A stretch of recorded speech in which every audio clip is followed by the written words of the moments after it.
Bismillahirrahmanirrahim. Assalamualaikum warahmatullahi wabarakatuh. Halo semua teman-teman, perkenalkan nama saya Adam Wajuwan, NIM 1914125, kelas Ekonomi Syariah 6A. Baik, di sini saya akan menjelaskan materi mengenai manajemen sumber daya manusia dan manajemen sumber daya insani. Nah, untuk materi yang pertama yaitu mengenai pengertian manajemen sumber daya manusia dan manajemen sumber daya insani. Manajemen sumber daya manusia adalah pemanfaatan untuk mencapai tujuan-tujuan dari suatu organisasi. Pada dasarnya, setiap atasan tidak dapat menyelesaikan permasalahan-permasalahan yang terjadi, baik di organisasi maupun di perusahaan tanpa bantuan dari orang lain. Maka dari itu, ilmu manajemen sumber daya manusia atau MSDM ini sangat penting.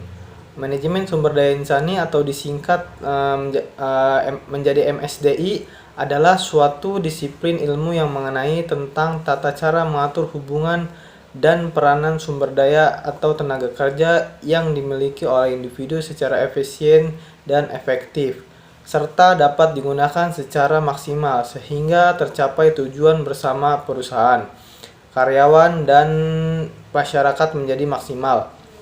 Nah, pengertian sumber daya insani itu sendiri merupakan sebutan lain daripada sumber daya manusia. Kata insani ini bersangkutan dengan manusia dan kemanusiaan.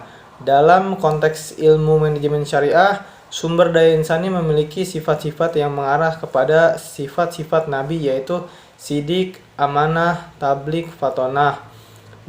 Sumber daya insani merupakan kekuatan yang sangat besar untuk mengelola sumber daya yang tersedia di muka bumi ini. Manusia diciptakan oleh Allah Subhanahu wa taala untuk menjadi khalifah di muka bumi ini, untuk mengelola sumber daya alam yang tersedia demi kesejahteraan makhluk hidup dan lingkungan. Hal ini telah ditegaskan oleh Allah Subhanahu wa taala dalam Al-Qur'an surat Al-Jasiyah ayat 13 yang artinya, "Dan Dia telah menundukkan untukmu apa yang di langit dan apa yang di bumi semuanya sebagai rahmat daripadanya. Sesungguhnya pada yang demikian itu benar-benar terdapat tanda-tanda kekuasaan Allah bagi kaum yang berfikir." Nah, baik, untuk materi selanjutnya atau slide selanjutnya yaitu tujuan manajemen sumber daya insani. Penerapan manajemen sumber daya insani pada sebuah perusahaan bukanlah tanpa tujuan. Berikut ini adalah poin-poin penerapan manajemen sumber daya manusia menurut ahli ekonomi. Yang pertama itu menghasilkan sumber daya manusia yang terampil, bermotivasi tinggi, serta dapat dipercaya untuk menjalankan tugas organisasi. Yang kedua itu melakukan peningkatan kualitas sumber daya manusia secara berkala melalui sistem kerja yang efektif. Yang ketiga, mewujudkan lingkungan kerja yang kondusif dan mendukung produktivitas kerja karyawan. Yang keempat, menyeimbangkan kepentingan tenaga kerja dan organisasi. Yang kelima, memberikan penghargaan atas semua prestasi kinerja sumber daya manusia. Yang keenam, meningkatkan kesejahteraan tenaga kerja secara jasmani dan rohani. Yang ketujuh, melakukan pengelolaan karyawan atas dasar keadilan, transparan, dan perhatian. Dan yang selanjutnya itu memberikan kesempatan yang sama bagi karyawan untuk bekerja dan menyelesaikan pekerjaannya. Yang terakhir, mengakomodir perbedaan kebutuhan pada setiap individu dan mengeluarkan pendapat. Nah, selanjutnya yaitu mengenai fungsi manajemen sumber daya insani. Manajemen sumber daya manusia merupakan bagian dari umum yang memfokuskan diri pada sumber daya manusia. Adapun fungsi manajemen sumber daya manusia sama halnya seperti fungsi manajemen pada umumnya.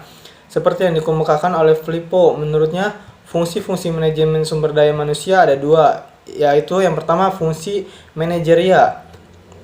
Fungsi manajerial ini terdiri dari yang pertama itu perencanaan atau planning. Perencanaan mempunyai arti penentuan mengenai program tenaga kerja yang akan mendukung pencapaian tujuan yang telah ditetapkan oleh perusahaan. Yang kedua itu pengorganisasian atau organizing. Organisasi dibentuk dengan merancang struktur hubungan yang mengkaitkan antara pekerjaan, karyawan, dan faktor-faktor fisik sehingga dapat terjalin kerjasama satu dengan yang lainnya. Yang ketiga itu pengarahan atau directing. Pengarahan terdiri dari fungsi staffing dan leading.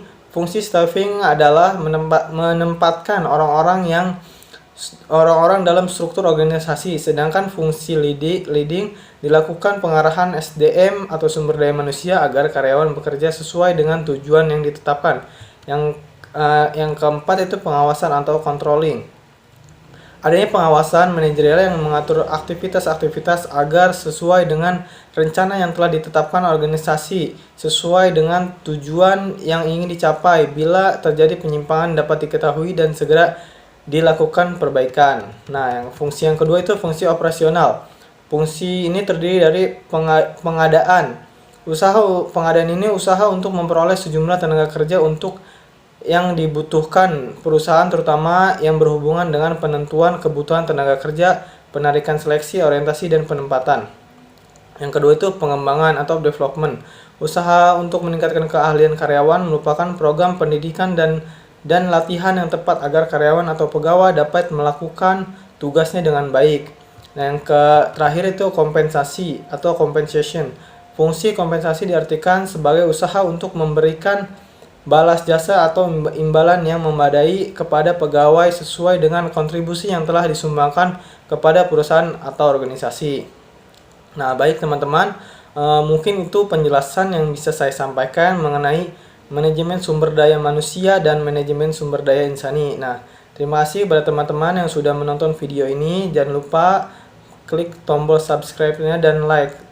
Mungkin itu saja yang bisa saya sampaikan. Kurang dan lebihnya mohon maaf. Wassalamualaikum warahmatullahi wabarakatuh.